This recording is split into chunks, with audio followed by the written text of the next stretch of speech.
Oi, pessoal! Esse vídeo é dedicado para a gente conversar sobre o CAS3.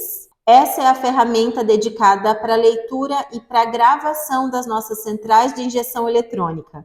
E é sobre ela que a gente conversa nesse vídeo. A gente já conversou em vídeos anteriores, onde eu explico que antigamente, para poder ter acesso à memória original de uma central, a gente tinha um componente armazenado dentro dela que é chamado popularmente como chip e comercialmente como memória EPROM. Mas com a extinção desse tipo de central, ou seja, com o grau de dificuldade aumentando pela fábrica, fazendo com que as centrais passassem a vir microprocessadas, a gente precisou de equipamentos específicos para poder ler esse tipo de central. É nessa hora que entra o CAS. Essa ferramenta ela já está na sua terceira versão. É o CAS3. Para que essa comunicação com a central seja permitida, nós temos algumas modalidades diferentes de comunicação. E essas modalidades, elas vão variar de acordo com cada sistema de injeção. O CAS3 é dividido basicamente em dois tipos de modalidades de comunicação. A modalidade de comunicação OBD e a modalidade de comunicação bancada. Para cada modalidade, nós temos o que é chamado de protocolos de comunicação. Cada central de injeção, cada versão de central de injeção tem o seu protocolo de comunicação específico. Dentro da categoria OBD estão os protocolos de comunicação via tomada de diagnose, ou seja, é a mesma tomada que a gente usa para comunicação com o scanner. A diferença é que o CAS3 ele vai fazer a leitura dessa central e permitir com que a gente salve esse arquivo lido lá no nosso computador, que é o arquivo da memória daquela central. E dentro do grupo bancada, existem os protocolos dedicados para comunicação diretamente no módulo, ou seja, pelos pinos da central.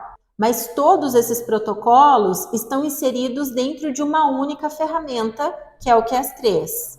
Como existe essa divisão dentro do CAS3, o cliente que decide comprar essa ferramenta, ele tem a possibilidade de escolha. Ele pode comprar o CAS3 com apenas os protocolos OBD ativado, ou então ele pode comprar essa ferramenta apenas com os protocolos bancada ativado. E também, se ele quiser, ele pode comprar o CAS3 com as duas categorias ativadas.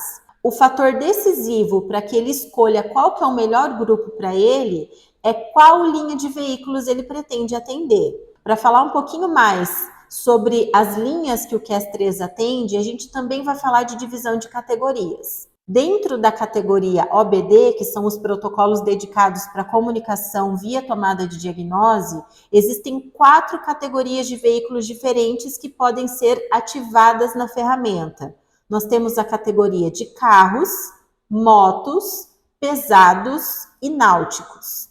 Dentro de carros estão inclusos os carros de passeio, as picapes e também os veículos comerciais, que são conhecidos como LCV. São os veículos comerciais leves, como, por exemplo, Sprinter, Ducato, Daily. Todos estão dentro da categoria leve OBD.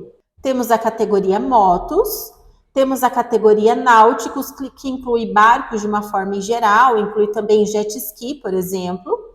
E temos a categoria dos pesados, que inclui tanto veículos truque, caminhões, quanto veículos agrícolas.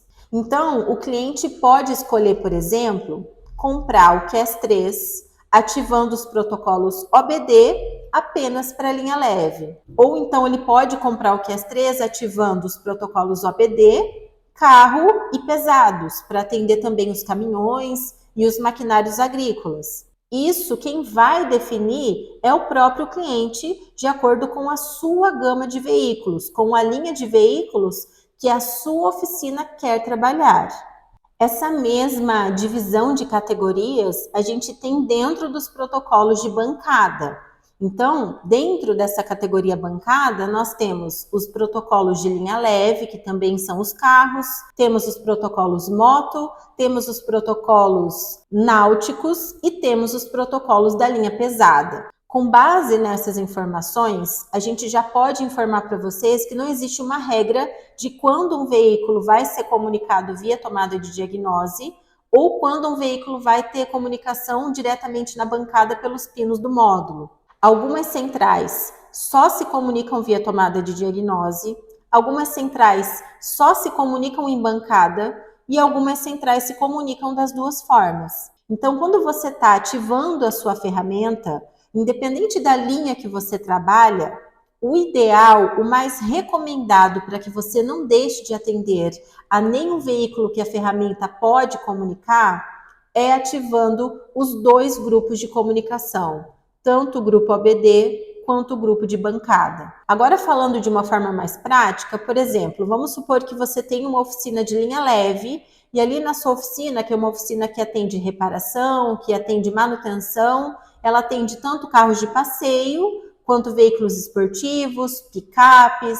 Então, para esse perfil de cliente, ele pode ter ativado na ferramenta dele apenas os veículos de linha leve. Ele não precisa ativar náutico, não precisa ativar moto, mas para esse cliente, o recomendado é ter ativado tanto o grupo ABD quanto o grupo em bancada. O mesmo acontece para a linha truque, por exemplo, para a linha pesada. Se o cliente escolhe ativar somente os protocolos OBD, é muito provável que ele deixe de fazer algum veículo que vai exigir a comunicação em bancada. Mas isso é muito relativo. Tem clientes que falam assim, não, eu não quero trabalhar com central em bancada, eu não quero remover o módulo, eu quero trabalhar apenas com os protocolos para comunicação via tomada de diagnóstico. Porém, com certeza terão sistemas em que ele vai precisar do protocolo bancada para poder ler e gravar, não tem como fugir disso. E se ele não tem esse grupo de protocolos bancada ativado, infelizmente ele acaba perdendo o serviço.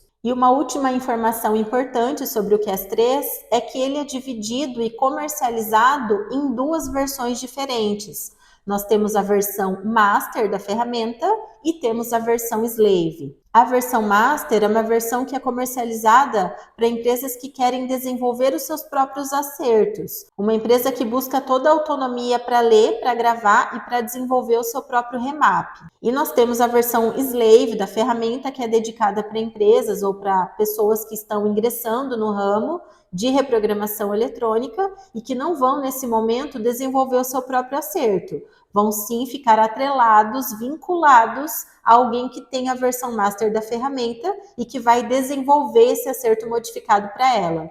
Mas tudo isso é assunto para os nossos próximos vídeos, onde a gente vai conversar de forma individualizada sobre cada versão e explicar para vocês e mostrar para vocês todas as possibilidades que o CAS3 pode proporcionar para a gente. Então, eu convido vocês a continuarem nos acompanhando e assistindo a nossa sequência de vídeos.